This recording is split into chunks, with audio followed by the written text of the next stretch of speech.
Assalamualaikum warahmatullahi wabarakatuh. Bagaimana kabar kalian hari ini? Semoga kalian semua sehat-sehat ya. Hari ini kita akan belajar di tema 1 pertumbuhan dan perkembangan makhluk hidup, subtema 1 ciri-ciri makhluk hidup. Kalian sudah siap belajar untuk hari ini? Harus siap loh ya. Mari kita simak video materi berikut ini. Jangan lupa untuk berdoa sebelum belajar ya. Check it out.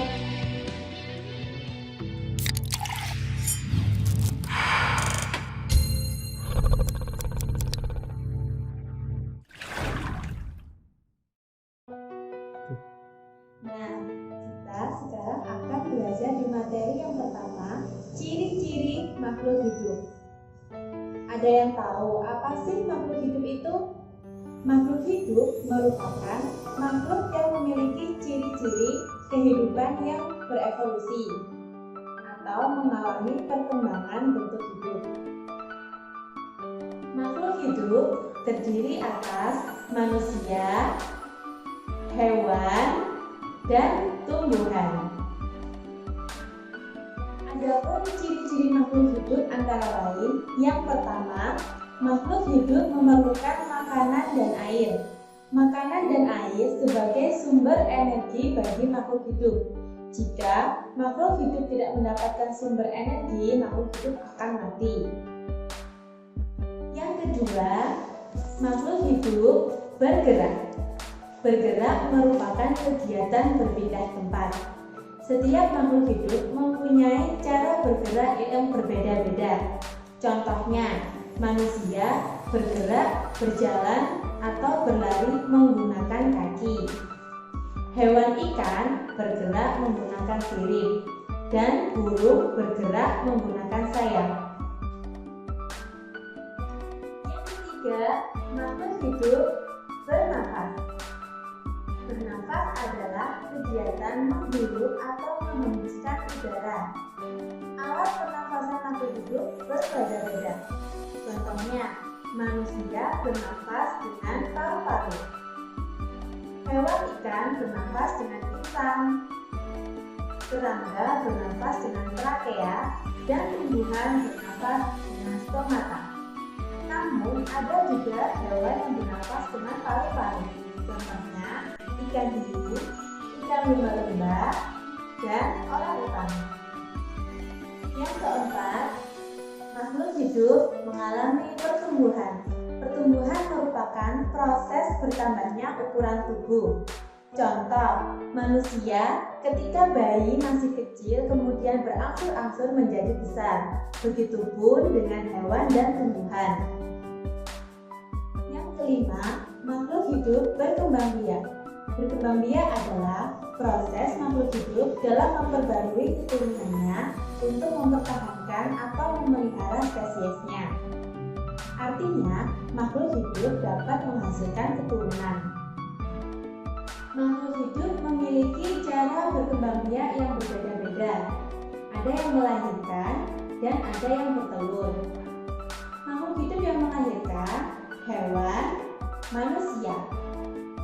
Contoh, hewan yang berkembang biak dengan cara melahirkan sapi, kambing, gajah, dan kanguru.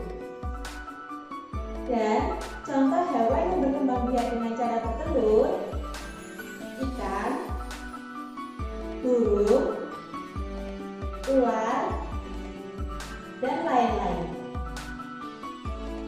Dan ciri-ciri yang keenam, makhluk hidup peka terhadap rangsang. Rangsang adalah sesuatu yang mempengaruhi kerja organ tubuh. Rangsang dapat berupa cahaya, panas, dingin, bau dari gas, sentuhan, gravitasi, dan lain-lain. Nah, anak-anak, itu tadi materi tentang ciri-ciri makhluk hidup. Jangan lupa untuk terus belajar dan membaca. Materi selanjutnya akan akan disampaikan oleh Bu Mai.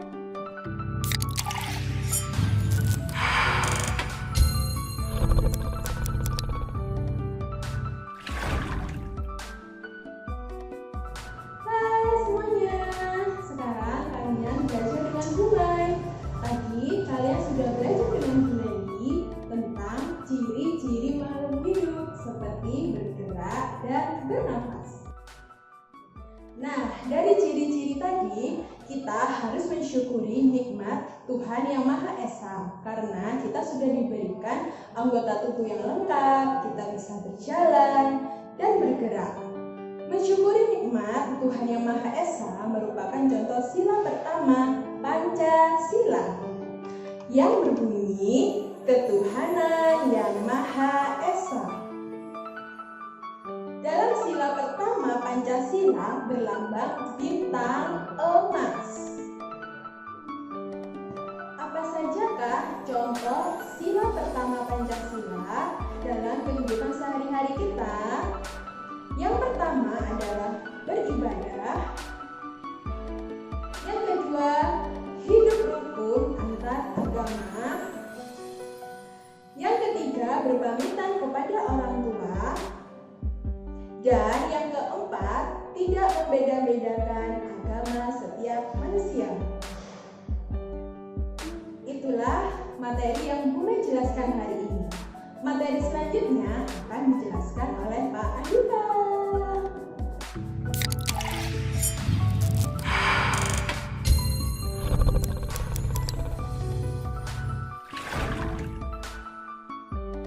Setelah kalian melihat materi dari Bu Laili dan Bu Mai tentang ciri-ciri makhluk hidup dan Pancasila, sekarang anak-anak belajar bersama Pak Andika ya, harus tetap semangat. Tonton terus materi dari Pak Andika. Oke?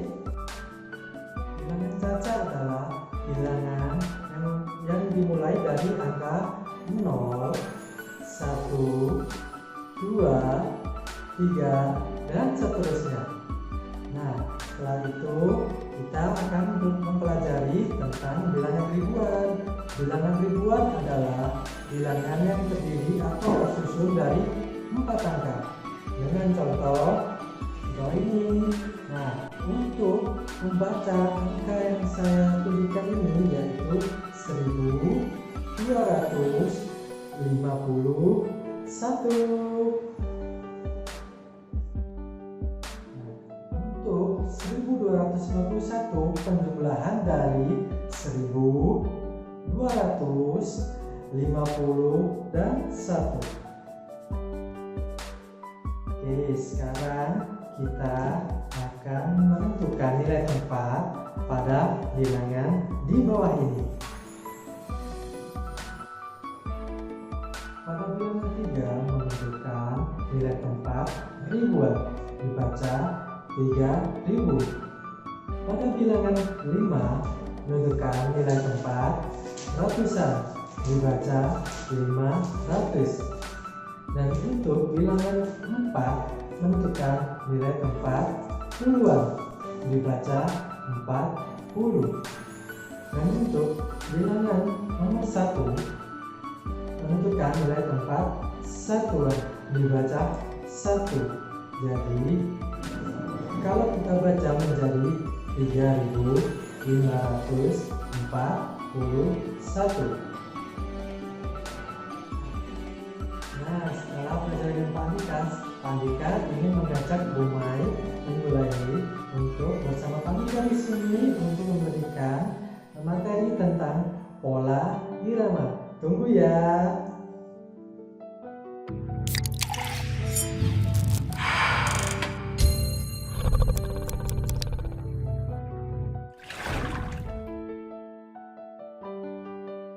Dalam suatu lagu terdapat irama dan pola irama. Nah, apakah irama itu? Irama adalah panjang pendek suatu bunyi dalam lagu. Di dalam irama terdapat pola-pola tertentu. Nah, pola-pola tersebut bernama pola irama, yaitu susunan bentuk dari panjang pendek suatu bunyi.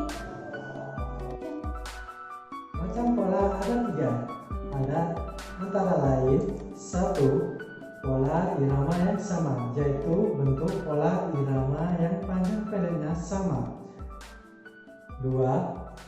Pola irama yang tidak sama atau tidak rata, yaitu bentuk pola irama panjang pendeknya tidak sama atau tidak rata. Yang ketiga, bentuk pola irama yang berulang-ulang, yaitu bentuk pola irama yang dibunyikan atau terdengar secara berulang-ulang. Nah, tadi kita sudah belajar tentang teori irama dan pola irama. Sekarang kita akan mencoba menyanyikan sebuah lagu agar kita dapat menentukan panjang pendek sebuah lagu. Yuk kita nyanyi bersama-sama.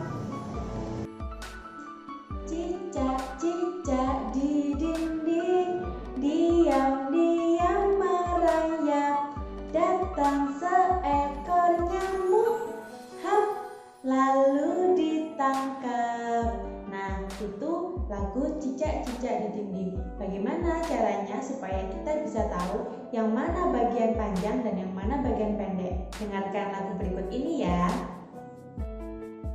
Cicak-cicak di dinding. Nah, pada bagian cicak-cicak di dinding itu termasuk bagian pendek. Sedangkan kata ding termasuk bagian panjang. Sekali lagi, cicak-cicak di dinding. Nah, apa anak-anak sudah paham? Sekarang anak-anak mencoba untuk menentukan bagian panjang dan pendek bunyi pada lagu Cicak-cicak di dinding.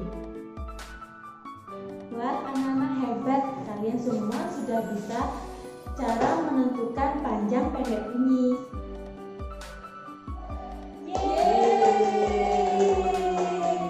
Selamat anak-anak, hari ini kalian semua sudah menyelesaikan pembelajaran ini. Semoga ilmu yang kami sampaikan bermanfaat ya. Dan selalu tetap semangat untuk belajar di rumah bersama orang tua. Dan jangan lupa untuk sholat lima waktu dan mengaji selesai sholat di waktu. Wassalamualaikum